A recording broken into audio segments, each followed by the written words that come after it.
आज के समय में बहुत सारे लोगों ने अपने इमोशंस का बटन किसी और के हाथों में थमा दिया है। मतलब उसके एक्शन, किसी थर्ड पार्टी के एक्शन मुझे और मेरी फीलिंग्स को, मेरे इमोशंस को रूल कर रहा है, क्योंकि तुमने ही उस इंसान को एक पेडेस्टल पे बैठा दिया है कि हाँ भाई तुम ही राजा हो, हम तुम्हारे सेवक हैं, हमें सिर्फ तुम्हारी अटेंशन चाहिए, तुम हमें देते रहो। फिर तुम उसके सेवक बनते ही जाओगे जब तक वो इंसान तुम्हें अटेंशन देता रहेगा। तुमने उसको राजा बना दिया है भाई।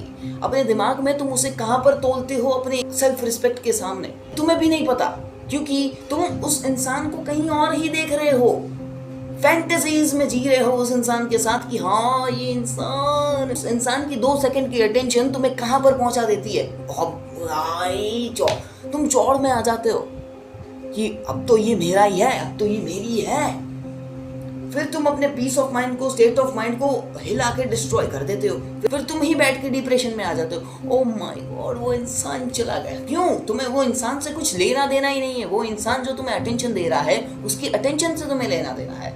अगर वो अटेंशन निकल गई, फिर वो इंसान की कोई वैल्यू नहीं रहेगी। जब तुम उस इंसान के साथ सिर्फ उसकी अटेंशन के लिए हो, जो तुम्हें वो दे रहा है वो कोई वैल्यू नहीं है, अटेंशन कोई वैल्यू नहीं है। हाँ मानता हूँ आज दुनिया का नियम हो चुका है, attention is new currency, but तुम उस इंसान को कहीं पर भी नहीं बैठा सकते अपने ऊपर कि हाँ महाराज आप ही हैं सब कुछ, हमें रूल कीजिए। नहीं, ये एक प्रॉपर बुलशिट है। तो मैं सिर्फ 2 ही प्रश्न पूछूंगा, अगर तुम्हारे पास दोनों के आंसर हाँ है तो समझ लो तुम इस ट्रैप में फिसल चुके हो मेरे दोस्त। अब तुम सेल्फ पिटी में डूब जाते हो जब वो इंसान तुम्हें अटेंशन नहीं देता है, 2 कौड़ी की अटेंशन नहीं देता, और तुम सेल्फ पिटी में डूब जाते हो कि अब मेरे में ही खराबी है। तुम अपनी पास्ट चैट्स खोल देते हो, क्यों ये इंसान मुझे वापस अटेंशन नहीं दे रहा है, क्यों?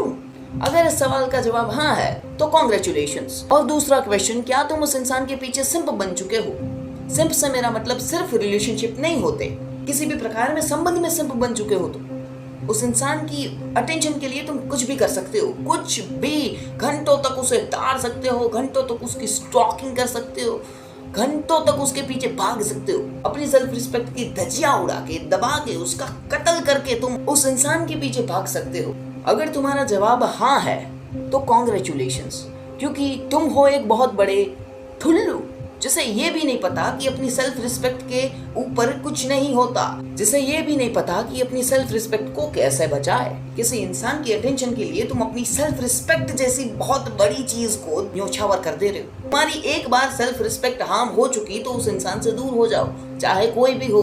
तुम्हारी सेल्फ रिस्पेक्ट सबसे पहले होनी चाहिए इस दुनिया में, चाहे कुछ भी हो जाए, मगर मॉरल लॉस के अंदर रहना, ठीक? तो किसी और को अपनी लाइफ का राजा या फिर रूलर मत बना दो, ठीक? अपने आप को चलो और ईगो मत लाने देना।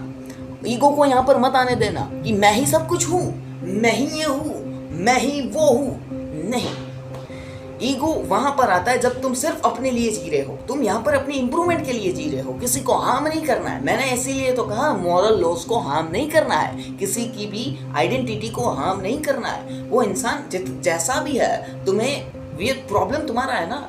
वो इंसान जो तुम्हें अटेंशन दे रहा है, जिसके कारण तुम्हारी लाइफ में फ्लक्चुएशन आ रहे हैं, तो प्रॉब्लम तुम्हारा है, उस इंसान का नहीं। वो इंसान तो देगा ना अटेंशन, वो तो करेगा ना जो उसे करना है, मगर तुम अपने जीवन में क्यों फ्लक्चुएशंस ला रहे हो, उतार चढ़ाव उसके एक्शन से? अगर तुम एक बहुत बड़े अटेंशन सीकर हो तो यहाँ से निकल जाओ जल्दी इस ट्रैप से मेरे दोस्त। अगर नहीं निकल पा रहे हो तो डूबो यार, मैं क्या करूँ, ठीक? जाओ।